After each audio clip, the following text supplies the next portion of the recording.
嗨，大家好，我是蕾蕾。今天我们用丝瓜和豆腐来做个好吃的。首先把这个丝瓜的皮给它去掉，再切成薄片。中间我们给它改一下刀，切成丝。最后切成小丁，装入大碗里，往里面加2颗盐，给它抓一下，杀一下水分。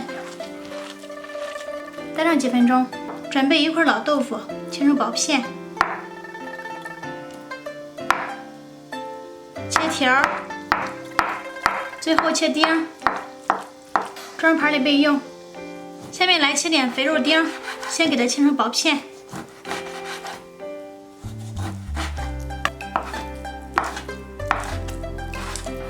装碗里备用。切点葱末和姜末。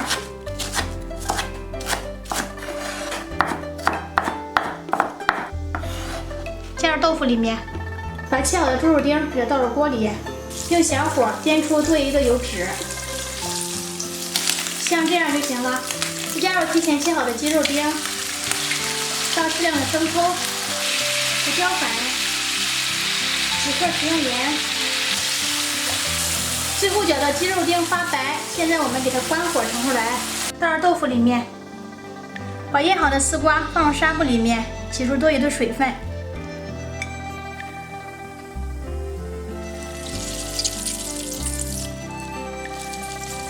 剩下的丝瓜汁我们不要倒掉，先放到旁边备用。再加入挤好的丝瓜，再来点十香粉，不喜欢吃的可以不放。少量的鸡精，食用盐，搅拌均匀。哇，这个馅料真的是太香了。好啦，先放到旁边备用。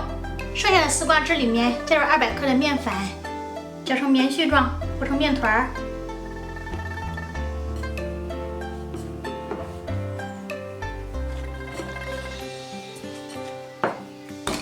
和成这样一个软硬适中的面团就行了。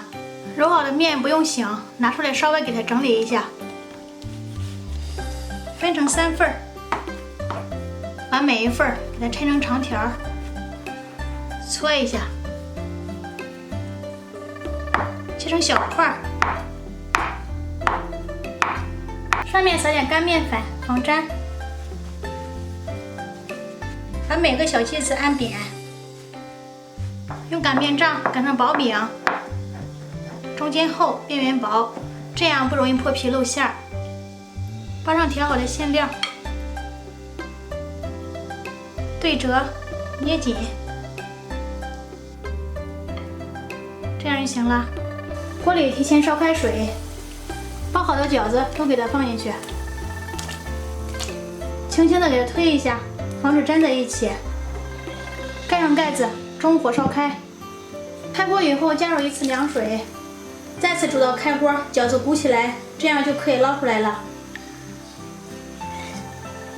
丝瓜豆腐水饺就这样做好了，来试一下，真的特别好吃，馅料特别鲜，吃起来又非常有营养。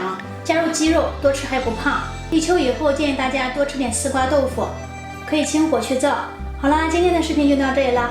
一种方法吃腻了，来试试这样做吧。感谢您的观看，我们下期再见。